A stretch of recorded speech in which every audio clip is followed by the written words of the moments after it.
Lo primero o lo esencial quizá es decir que es un espacio que se da el Estado, digamos, y también incorporando ahí a toda la ciudadanía, por supuesto, para poder no solamente decir en qué momento estamos, sino también ser capaces de mirar los horizontes con la expectativa de lo que ya ha sido refrendado en las urnas, y ese creo que es el primer mensaje presidencial que se hace como cuenta en el primer año, el que tiene que responder a esa necesidad de relacionar la construcción de una expectativa social de la comunidad, de la ciudadanía, de la comunidad nacional, en su momento a nivel electoral, y transformarlo eso en política pública.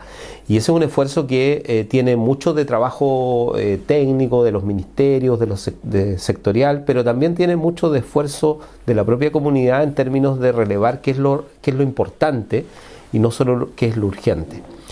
Y en el sentido de la relevancia de las medidas que se han ido incorporando, yo destacaría dos grandes iniciativas que se están llevando adelante con el apoyo, además de los diálogos participativos que se están desarrollando a lo largo del país, que es la reforma tributaria y la reforma de pensiones. Ambos procesos están en pleno desarrollo. Eso va a fructificar, ya esperamos, en términos de una propuesta de texto legal en los próximos meses. Se ha hablado del mes de agosto, y el mes de junio ya se está elaborando los informes finales de la sistematización de los diálogos ciudadanos que hubo a lo largo de todo el país. Eso va a significar un momento importante también para la discusión parlamentaria. Por lo tanto, aquí es muy relevante el Parlamento, el poder legislativo, ¿no?, del Estado. Es el cambio de actitud respecto del futuro.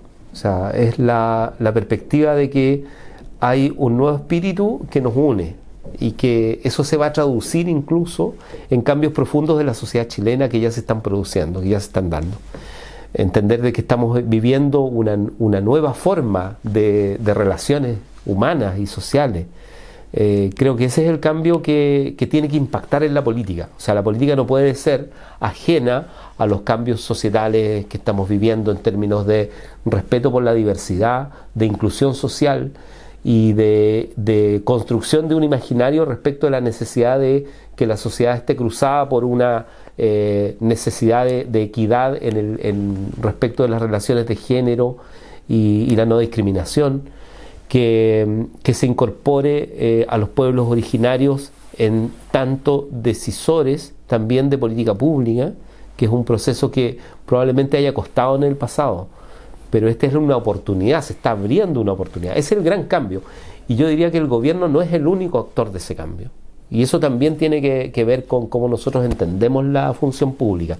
La función pública no es exclusivamente de quien gobierna, sino que es fundamentalmente de las organizaciones que están vivas en la sociedad, y además de sus representantes, que están en todos lados, en los gobiernos locales, en los gobiernos regionales.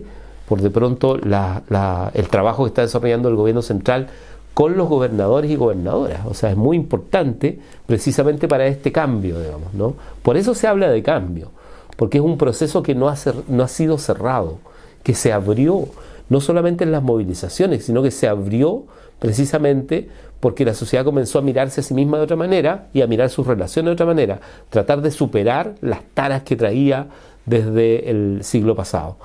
Y eso nos permite hoy en día hablar de cambio ya en perspectiva histórica. O sea, probablemente estemos hablando de política pública para los próximos 20, 30 años. Quizá ninguno de los equipos de comunicaciones del gobierno pensó que iba a tener que en estos meses hacer una gráfica anunciando con una estufa parafina lo que está pasando, digamos, que se trabajó sobre la rebaja del precio de la parafina a partir de incorporar más recursos, muchos más recursos al sistema de construcción de los precios del petróleo. Eso es algo que es de la urgencia de un momento que está viviendo la economía, y por lo tanto ahí hay mucho que uno podría buscar y encontrar, y lo vamos a estar haciendo en las próximas semanas, trabajando directamente, por ejemplo, con la Seremía de Energía, en términos, por ejemplo, de las tarifas de eléctricas. O sea, estamos entrando en el invierno.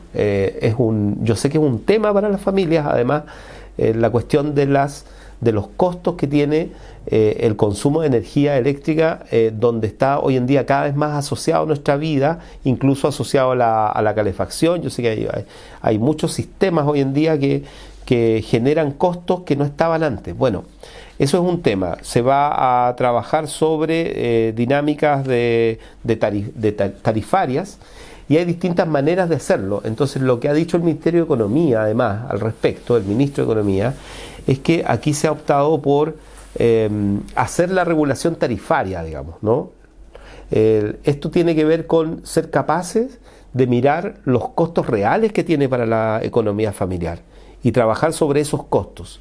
Además está el tema del gas a precio justo para todas y todas. Este es un mecanismo que se incorpora dentro de las políticas energéticas, que tiene que ver también probablemente con la época que estamos viviendo, pero que para el futuro va a ser muy importante, porque la presión sobre el mercado energético en el mundo hoy en día está haciendo subir los precios, y eso es algo que preocupa evidentemente para las familias y para la economía del país.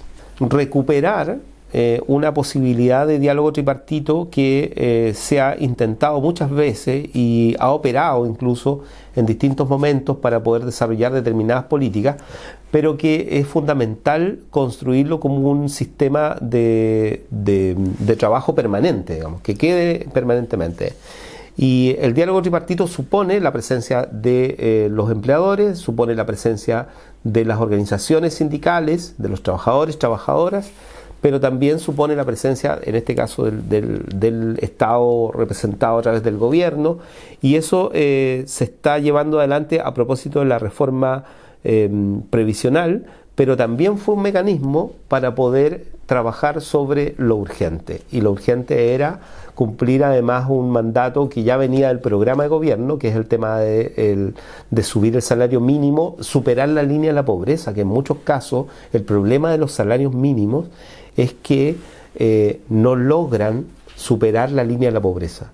Y ahí es cuando sucede que se comienzan a dar otros efectos sociales enormes que impide que la economía se regule y permita el crecimiento de la misma.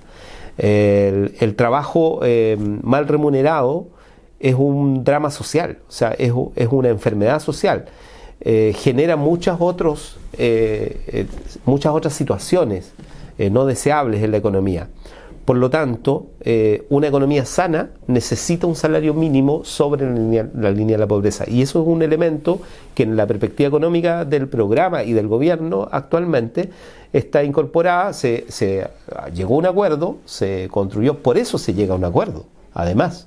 O sea, no es solamente una mesa en que se negocian números, sino que además hay esta perspectiva. Por eso se llega al acuerdo de los 400.000 pesos y la perspectiva de aumentar incluso, de acuerdo a la inflación, de aquí a fin de año. La perspectiva histórica y la construcción de memoria histórica, la recuperación además de un patrimonio que ha tenido, que no es solamente la visibilización de los espacios, como puede ser la Casa de la Memoria en la capital de la región de Los Ríos, sino que además que permite una reflexión a las nuevas generaciones respecto de algo que no puede volver a suceder, que es la violación a los derechos humanos y el rol allí de los agentes del Estado. Bueno, eso es una cosa que fue mencionada por el presidente Gabriel Boric. Yo diría que el sentido de mencionar algo en el discurso tiene que ver con darle no solamente relevancia en términos de la acción, de la medida, sino que además llamar la atención de la comunidad regional respecto de temas que probablemente nosotros no tenemos en el orden del día, todos los días conversando de esto, y que sin embargo nos permiten construir una mejor sociedad regional. Por eso también aparecen en la cuenta, y porque aluden a temas que tocan a la sensibilidad de una cultura regional que se mira a sí misma y que construye para adelante. El caso del Cerro Ili es interesante porque nos permite pensar el territorio de otra manera, ya no con los límites tradicionales de los mapas, digamos, sino que también como enclaves patrimoniales, culturales, que incorporan a los pueblos originarios, las comunidades en este caso, incluso en la gestión de un espacio que puede ser muy útil además desde el punto de vista de la sociedad regional, porque te permite atraer otros intereses hacia nuestro lugar donde podemos mostrar una experiencia compartida y donde podemos mostrar además que se incorporan elementos de los pueblos originarios que son muy, muy positivos para el desarrollo territorial. Agregaría que a nivel regional necesitamos pensar las medidas que se toman por parte del gobierno, por parte del Estado en general, como una oportunidad para que entre todos también incorporemos ideas regionales sobre cómo desarrollar estas labores. O sea, todas las políticas impactan en la región. Por lo tanto, nosotros tenemos que incorporar formas de que esos impactos sean positivos y lleguen a todos lados. Nos preocupa la falta de conectividad de algunos sectores en la región. Nos preocupa que haya una llegada real de la política pública a lugares donde se demora permanentemente en llegar. Eso yo creo que es algo que nos tiene que preocupar primero como gobierno, pero además como sistema, digamos, público, con los gobiernos locales, con los municipios y también con el gobernador regional, que en esto ha sido un gran apoyo, don Luis Cubertino, y un gran líder en función de poder llegar a todos los puntos de la región donde se necesita. La idea de un sistema nacional de cuidados es una idea que surge no solamente en esta campaña y en el proceso electoral propiamente tal, sino que es una demanda larga de los movimientos feministas y también de las organizaciones de mujeres. Yo creo que eso va a permitir generar un nuevo sistema que quede en la historia de Chile como un sistema, como fue en su momento el sistema de salud público. O sea, puede ser similar a momentos históricos que hemos vivido en otro tiempo, para que en el futuro también los que nazcan con otras perspectivas de futuro. Y eso yo creo que es el gran cambio que se está pensando en el Sistema Nacional de Cuidados. Los costos que puede tener la falta de presencia en la familia puede ser muy alta, digamos, en términos de las relaciones no solamente familiares, sino también las relaciones sociales en general. O sea, una de las virtudes del trabajo no es solamente que te permite acceder a un salario, sino que una de las virtudes del trabajo es que te permite además compartir familiarmente la experiencia que tienes en otros espacios, ¿no? La experiencia profesional o no profesional de un oficio, la cultura asociada a esos oficios o la cultura asociada al trabajo todos los días, digamos, ¿no? Uno construye su biografía en base al trabajo también, y el trabajo no solamente de uno mismo, sino también de su familia, sus padres, sus hermanos, etcétera, etcétera, etcétera. Pensar las 40 horas parecía en un momento determinado como una idea nomás, ¿no? Una idea abstracta de cómo sería, ojalá, tener la posibilidad de trabajar unas cuantas horas menos, y la pregunta comenzó a ser, ¿no será que va a impactar en la productividad? Y después se empezó a leer que los estudios comparados a nivel internacional mostraban que en realidad es al revés, que en realidad hay mayor productividad cuando uno trabaja consciente de que el trabajo es una parte de la vida, ¿no? Y que la vida es mucho más que ello.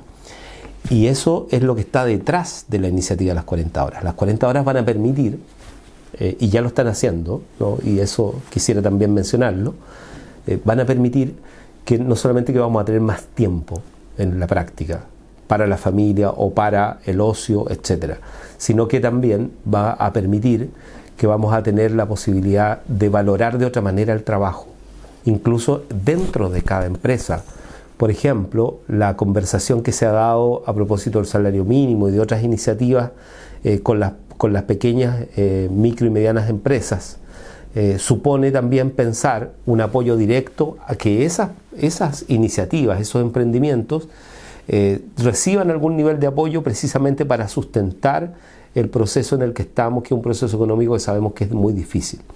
Bueno, el proyecto 40 horas contempla esa conversación también con las pequeñas y medianas empresas.